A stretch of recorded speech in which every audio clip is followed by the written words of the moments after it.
Just another day at Sunbelt Roofs. We're on the back of the house in Lakeview, part of New Orleans, getting ready to put our metal flashings on.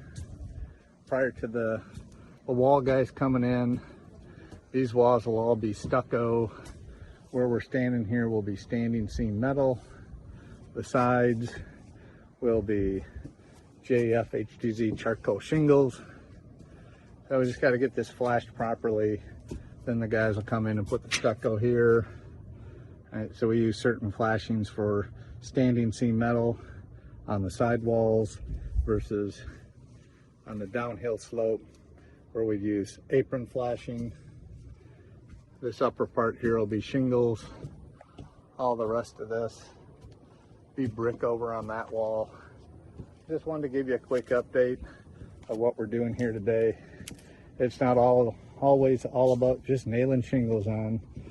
Doing these fine homes here, there's a lot of detail and a lot of architectural style to it, so they use different roofs for different aesthetics and different reasons. But again, we're gonna have a stucco chimney up there.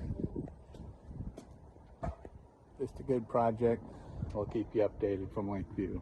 Check us out on TikTok, Instagram, Facebook, LinkedIn, sunbeltroofs.com.